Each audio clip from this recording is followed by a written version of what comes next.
God says to Abraham, I've heard terrible things about Sodom and Gomorrah, and I'm going to make an investigation. And if what I have heard is true, I mean, this is very funny for God to talk like that. Maybe we'll get back to that.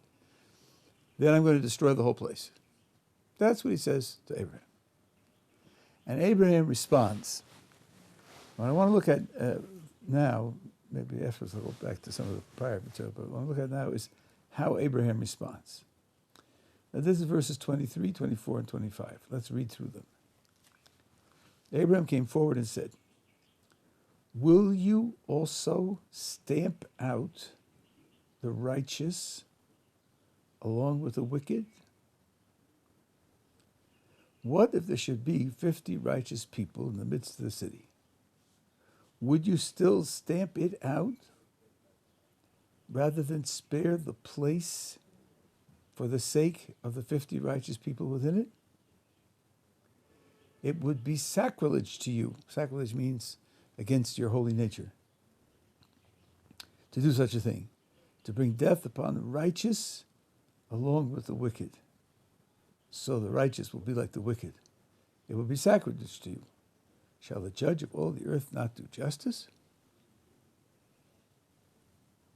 There's a lot of material there. And there's a considerable amount of complexity there. I want you to read through it carefully. Pay attention to exactly what's being said and tell me, what is Abraham asking for?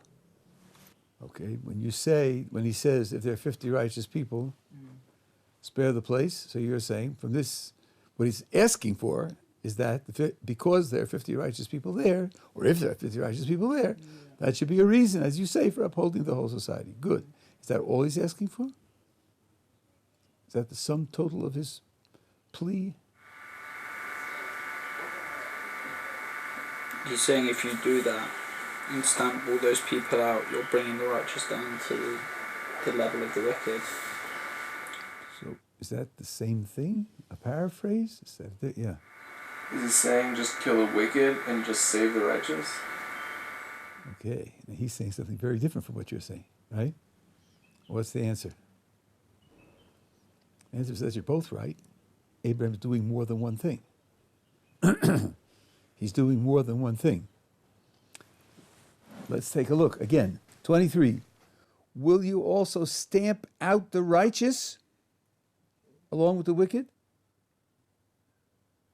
The complaint here is don't kill the righteous. Don't kill the righteous with the wicked. The wicked are gone. The wicked are gone. But you can't kill the righteous together with the wicked.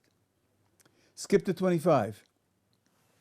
It would be sacrilege to you to do such a thing, to bring death upon the righteous along with the wicked. The wicked are gone, but you can't kill the righteous together with the wicked.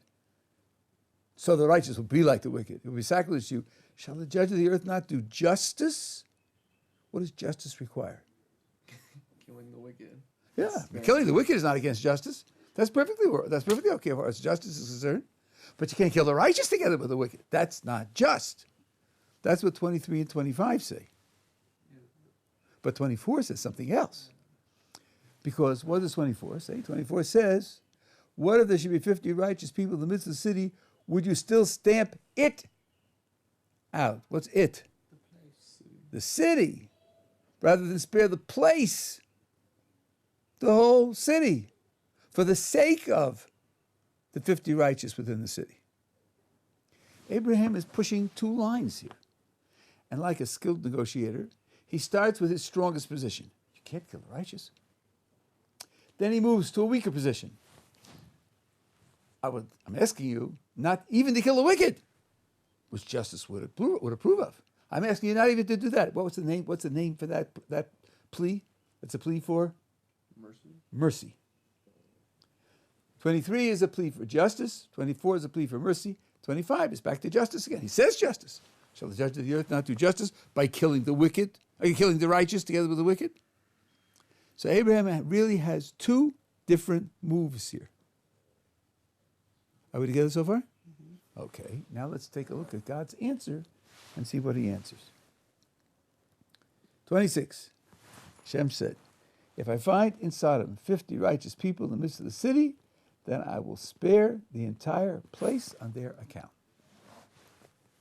So which plea of Abraham's is God answering? Mercy. Yes, answering the plea for mercy. Okay, now, I want to try out a piece of logic on you. You probably know me well enough that if I do it this way, it's probably going to be wrong. I want to see if you can figure out what's wrong. Someone will say, okay, you've identified two different things he's asking for. He's asking for justice, not to kill the righteous. He's asking for mercy, even to spare the wicked if there are 50 righteous. Now, God answers only one of them. He answers only one of them. He answers the plea for mercy. If there will be 50 righteous people there, I will not destroy the place. Do we have any implication, any understanding of what this means about the other plea, which God doesn't answer? The plea for justice? Maybe he's not being just. Who's that being just? I mean, obviously, The naive initial mindset would be, you asked for A and B, and he said yes to B, and didn't say anything about A, so I would assume that he didn't say yes to A. If he had said he wanted to answer both of them, he'd have answered both of them and said yes to both of them. He only said yes to one, so then that means the other one's left out. maybe this is a way of accomplishing both. Oh, how? How would that work? How would that work? I mean, I don't know, maybe God sees it as also justice, as well as mercy. I was thinking that, but it doesn't. Well, that justice of saving the entire place on behalf of 50. There are 14,000 mafia people there. 14,000 murderers there, 50 righteous people. Justice would say not to kill the 14,000 mafia people. I think that's a stretch. Let's make what we call in Gemara language the nafkamina clear. We're asking this. God says, if there are 50 righteous people, then I'll save the whole place. Now, the other plea that Abraham made was, don't kill any righteous people. Let's imagine what I put in the mouth of the naive observer. He didn't say yes to the other ones. He's not saying yes to the other one. That would lead to the following conclusion. If there are only 45 righteous there, what's going to happen? And you would kill them as well. Good. Your logic is good. That means he would kill the whole city, including the 45. So then the only two alternatives, there are 50, I won't kill anybody, but if there are 45 righteous and the rest are wicked, I'm going to kill everybody, including the righteous. Is that a morally consistent position or point of view? Let me add in a little bit more. Think back to the text. Abraham's expression of the plea for justice on the one hand and the plea for mercy on the other hand are not equal in their emphasis. They're not equal in their decisiveness or deliberateness. The plea for justice, Abraham puts in no uncertain terms. He puts it in non-negotiable terms. Shall the judge of the earth not do justice? It would be sacrilege to do that. His plea for mercy is not stated that way. Plea for mercy is just, if there are 50 people, would you please spare the city on the behalf of the 50 people? Is there an order, a moral order between these two pleas? Are they morally equivalent, or are they morally? Is there a difference between them, which would make one more basic, one more obvious, one more demanding than the other? I would say only that he mentions the attribute of mercy twice and then justice only once. I think it's the other way around. All right, yeah. Right. 23 is justice. Right, 25 is justice. 24 is mercy. Right. So I think the situation is like this. The demand for justice is very basic. It's a non-negotiable demand. It's as if to say to God, if you don't agree to this demand, then you have lost your moral standing. You no longer have any claims of morality. Mercy is a gigantic step beyond that. Since justice could justify killing the wicked and saving the righteous, if I ask you to save the whole city on the basis of 50 righteous people, I'm asking for something that's much beyond justice. It's something which you could rightfully deny. You can't rightfully deny my claim for justice. That would make you unjust. But to rightfully deny my plea for mercy, that you could do. You could say this is a case where mercy isn't appropriate. If God says yes to his plea for mercy, that implies that the plea for justice is of course answered correctly.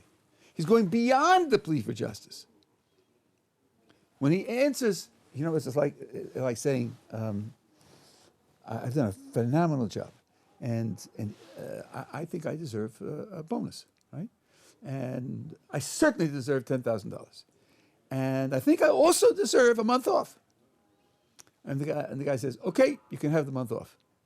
Wouldn't that include the $10,000? The way you put it was certainly $10,000 and maybe also the month off. So if he goes to give you the maybe also, that would imply that the thing that you said you'd certainly deserve, that you would get. Here, I think the implication is that God is saying yes to both, because he says yes to the weaker plea, to the plea on which Abraham has a weaker basis. He says yes even to that. That includes yes to the other. So where we are now is God is saying, if there are 50 righteous people there, I will save the whole city because of the 50 righteous.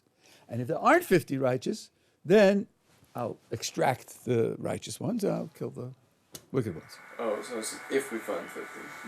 Right. So that's what I said in the beginning, right? I said he's doing both at the same time.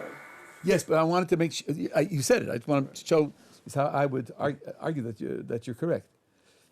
Okay, now I want you to read one little thing like a lawyer.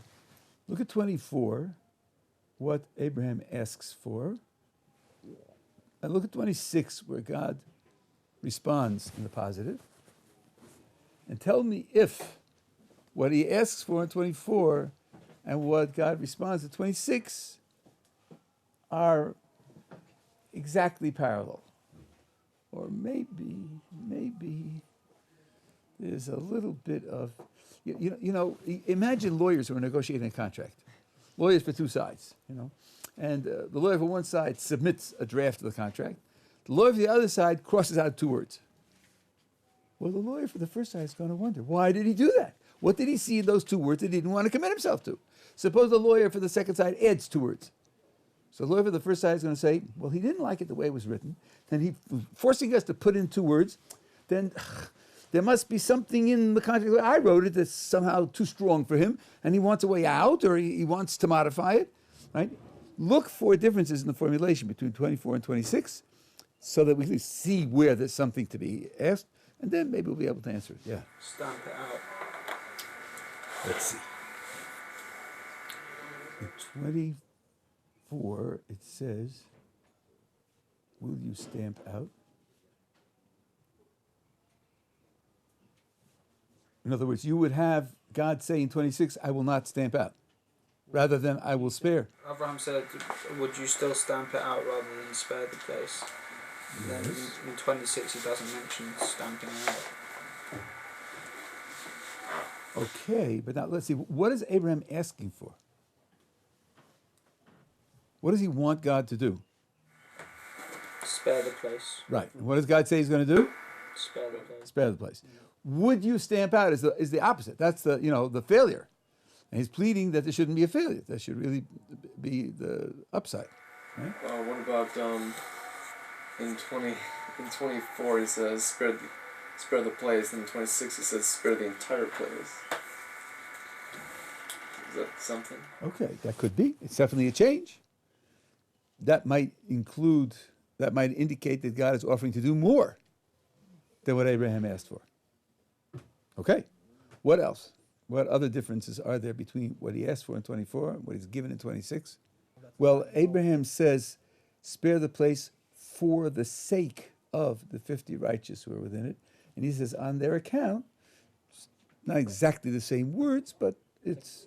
Well, let me just check the Hebrew. I always do this in English, but sometimes they're not careful with this. Yes, Laman and Ba'avur. Okay, it's a paraphrase. But there's a place where God adds an extra clause. He adds an extra clause, which sounds like as if it's adding an extra condition, which would mean that he's not fully agreeing to what Abraham wants.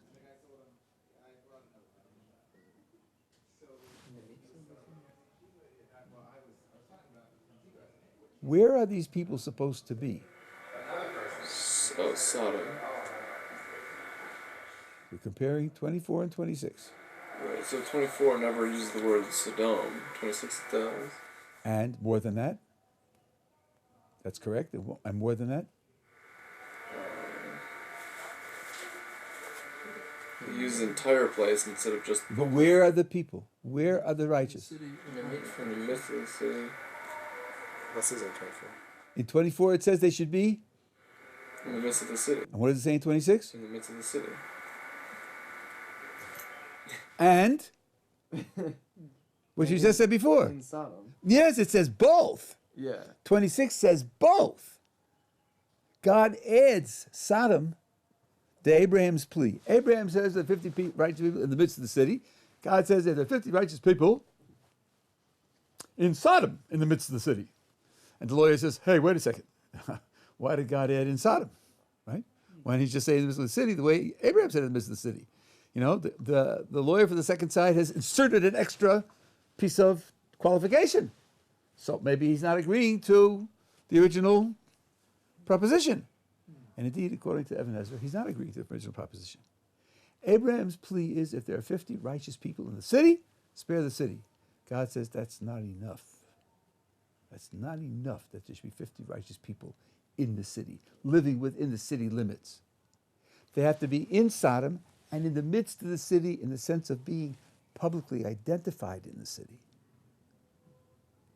They have to set up a counter presence to the dominant theme of evil so that there's a dynamic in the city. The city's not static, and the city doesn't appear to be unified in evil. No. There's tension and contradiction in the city. If there's tension and contradiction, there's hope that one side will grow and there'll be change. But if they are private, behind closed doors, they're not.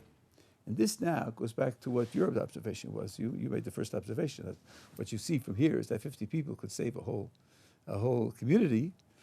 With this qualification, it means it depends on what they're doing there. If they're just managing to hold onto their righteousness behind closed doors, so then that won't do it.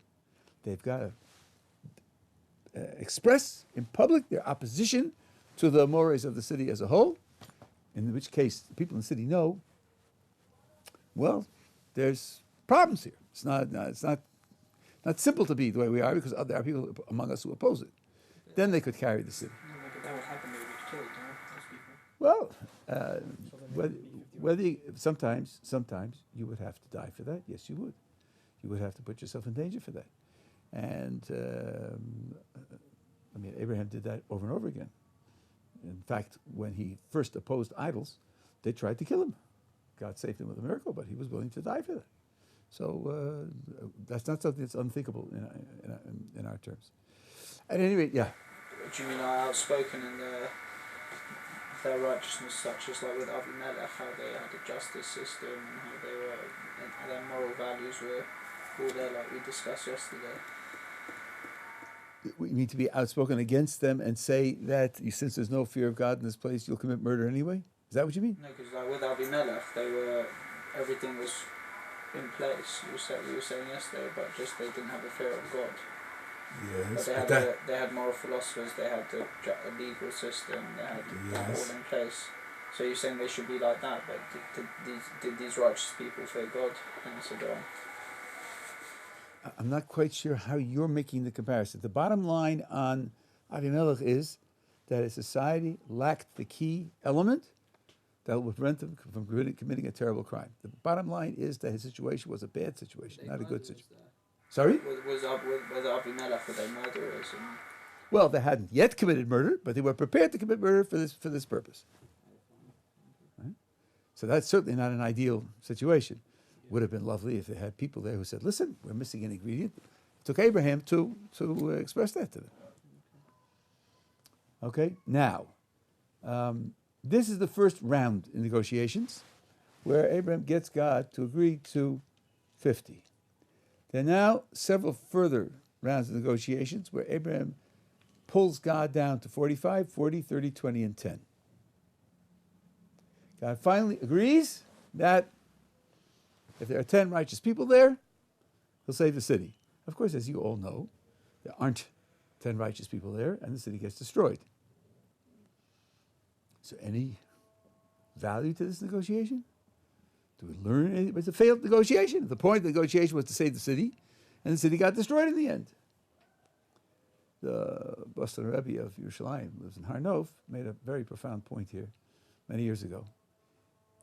He said, what this negotiation sets as a precedent is that 10 is enough. There didn't happen to be 10, but 10 is enough. And the Midrash calls this in twice, hundreds of years later, after the golden calf and after the sin of the spies. And God says to Moses, I'm going to destroy them. Moses says to God, well, if I bring you 10 righteous people, will you spare them? And the Boston Rabbi here said, where did Moses get the 10 from? He got the 10 from here. Because God is on record here that 10 is enough.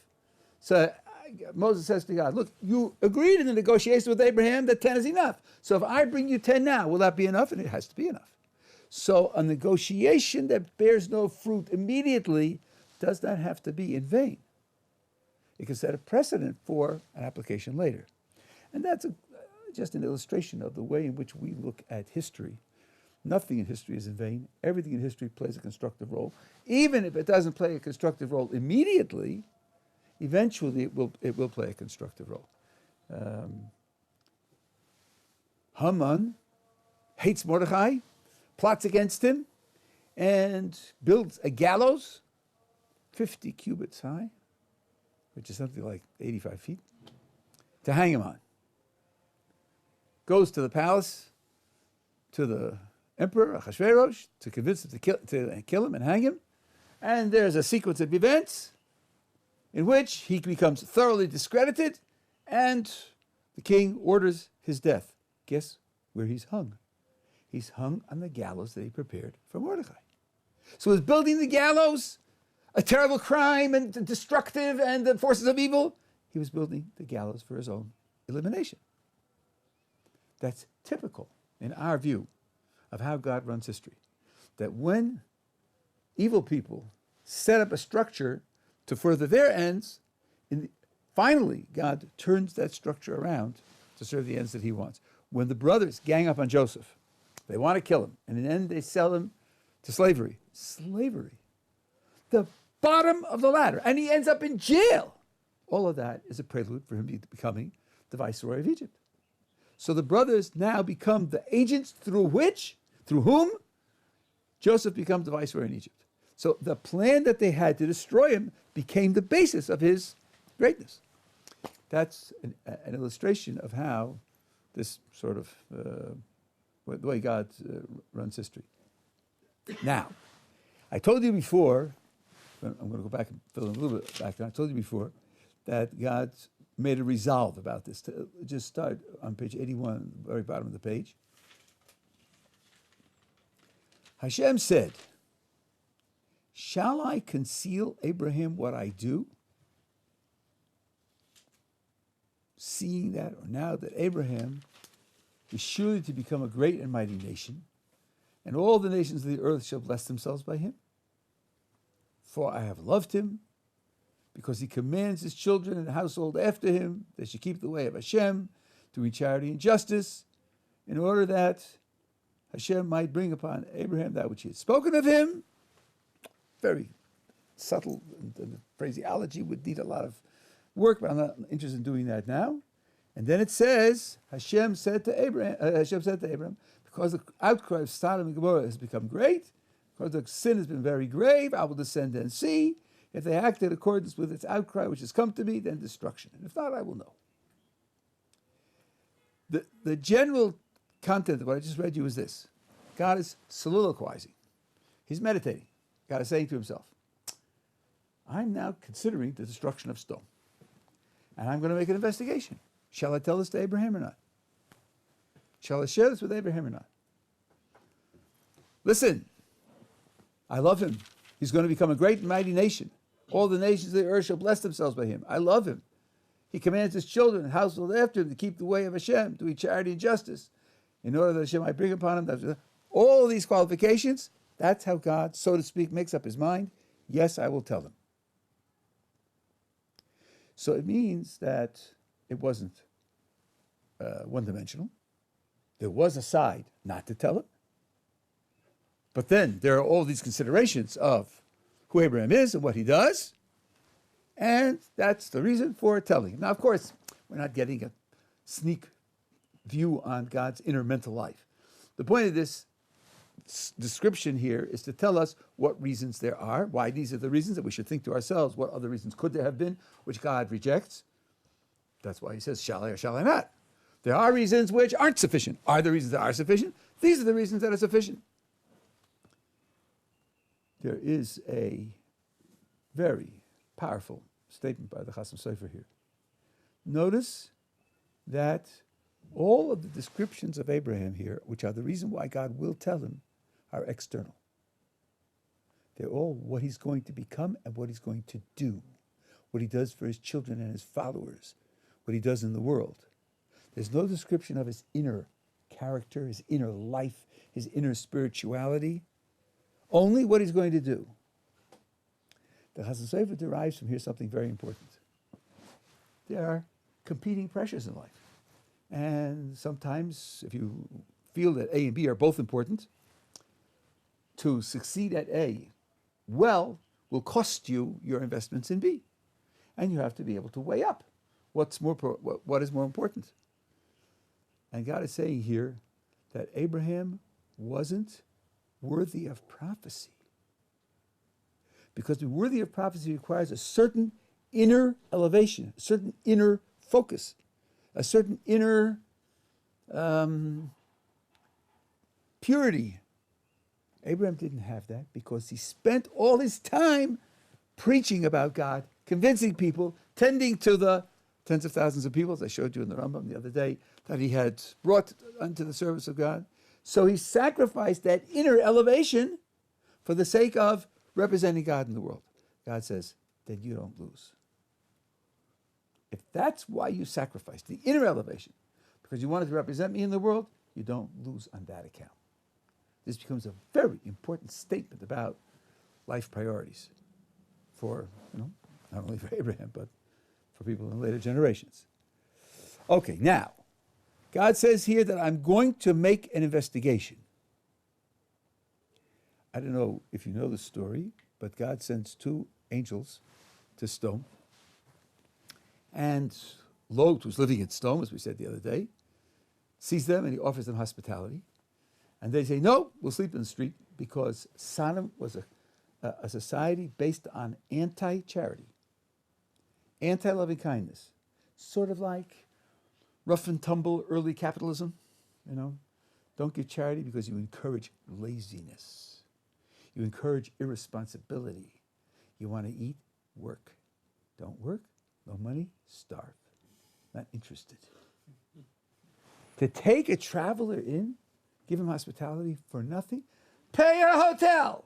We have hotels in Sodom. Go to a hotel and pay a hotel. What do you mean? And they know that. That's why they say to Lot's first invitation, no, we'll sleep in the street. No, he takes them in. Okay. Then it says, every last person in Sodom gathers around the house to attack it. Every last one. From the old to the young, the great to the small, men, women, and children. That was the test. That was the test. God said, I'm going to go down and see. I'm going to make a test in Sodom to see if the report that I received is correct. Are there any? You want 50 righteous, Abraham? Well, let's see. Let's see if there's anybody there who's standing up for the truth. And every last one of them gather against him. That's when the test was made and failed. The only exception is Lot himself. And they say so. Because Lot says to them, don't do this, it's a crime. These people came into my house, I have to protect them. And they say to him, you just came and now you're judging us? You can't judge us, you can't tell us how to live. We'll kill you, we'll do worse to you than we're going to do to them. So Lot did stand up for it. He stood up for it in public. He acted against their mores and he defended it in words. So he was willing to stand up and everybody else was against. And that's why only he and his family were saved. Yeah. Wait, who? Sorry, I missed that. Who took who in for a night Lot took in the two angels who appeared like people. Right? He didn't know they were angels. He took them into his house to give them hospitality. That was against the mores of stone. The mores of stone were, you want it, pay for it, earn it. No charity here, not encouraging loafers and welfare cases, not interested. And I remember you mentioned a while back. You said there were three things that the people of Sodom which were wrong, but they tried, and one of them was don't give charity because it encourages laziness. And you said that they had actual reasons behind why they adhered to these moral codes. I think maybe you're confusing me with somebody else. I don't know of any 3 crimes in Sodom. Wait, what were the 3 things that they were? What were the things? I don't have 3 things. It must be somebody else. I don't have a list of 3 things. I don't think I ever had a list of 3 things. All I know is that they have an anti-loving kindness society. Wait, was it Sodom who also promoted homosexuality? That's something which is in the Midrash and so on and so on. I have never spoken about that. Never. Yeah, I can't. It's not me. I never said anything about that. I'm not denying it. I don't speak about it. It's not one of my topics. Not one of my topics. And also, were the people of Sodom, did they not believe in God or what was their view? I don't know. I don't know about that. I don't know what to say. At any rate, so this is how the investigation was made. Okay, we're together so far? I'll tell you one more thing, which people sort of know, but I think there's some subtleties that people don't. It's destroyed and Lot is saved, and he and his daughters and his wife are saved, but his wife looks back and she's killed, and he and his daughters go to the mountain. So, page 91, they go to the mountain, they go to a cave, and living with his 2 daughters in the cave. 31, top of the page. The older daughter said to the younger, our father is old. There is no man in the land to marry us in the usual manner. The English says marry. In the Hebrew, it's have intercourse. What do you mean by marriage? But that's what it says. Come, let us ply our father with wine and lay with him that we may give life to offspring through our father. So they plied their father with wine on that night. The older one came and lay with their father, and when he was not aware of her lying down or getting up, was the next day the older one said to the younger, behold, I lay with my father last night, let us ply with the wine tonight as well. You come and lay with him, that we may give life to offspring through our father. Plied with night. That night also, the younger one came in and lay with him, he was not aware, lying down and getting up. Thus Lot's 2 daughters conceived from their father. Now, this may be surprising to you, and I'm glad you're all sitting down. The Talmud praises this as a righteous act. The Talmud praises this as a righteous act. First of all, it is a difference of opinion among the Rishonim whether or not the Noachide laws prohibit father-daughter relations. There are those who say that there's no such prohibition. And even if you will say that there is such a prohibition, if there are no people in the world, think back to Genesis. What happened there? The second generation was all brothers and sisters. That's also prohibited by Jewish law. So, and it's prohibited, I think, if they share both parents, it's prohibited by Noachide law as well. So if the world is coming to an end, then this would be perfectly appropriate. They honestly felt that the world had come to an end. They had no idea that there was a world outside of their valley where other people were living. And therefore, what they were doing, they are praised for as a righteous act. One more remark here before I take your question. Now, that's up to here. Now look at 37. The older one bore a son. Oh, and by the way, the Talmud says that the older one who initiated it is greater than the younger one because she initiated this righteous act. The older one bore a son and called his name Moav. Moav in Hebrew means roughly Me'av, from father. He's the answer of the Moav, the nation of Moav, to this day. The younger one bore a son and called his name Ben Ami. Ben Ami means the child of my people. That's much more vague. That doesn't say it came from my father. Could include father, but it's much more vague. He says, answer to the children of Ammon to this day. So the Talmud says the older was greater because she initiated the action, which was a righteous action, but she should have hid it. She should have hid it. And this, the younger one was greater. She chose a name that doesn't directly describe the fact that it was father and daughter. What this shows you is that sometimes an action can be right and you still shouldn't publicize it. You still shouldn't publicize it. Because by publicizing it, you may influence people to become lax in certain ways and to contract wrong values, so that the mere fact that what you're doing is right doesn't mean that necessarily that it should be publicized. Here the Talmud is very striking, that the older gets more credit for the action because she started it because, given their mental set, it was a righteous action, but she shouldn't have publicized it in that way. Not your question. Someone said this in another class I was in, and the rabbi couldn't give an answer, but how did these guys not contract genetic illnesses from having kids with their father and the kids? I'm not surprised. First of all, the biology of the situation is that incest only increases the probability of diseases. It does not guarantee diseases, number one.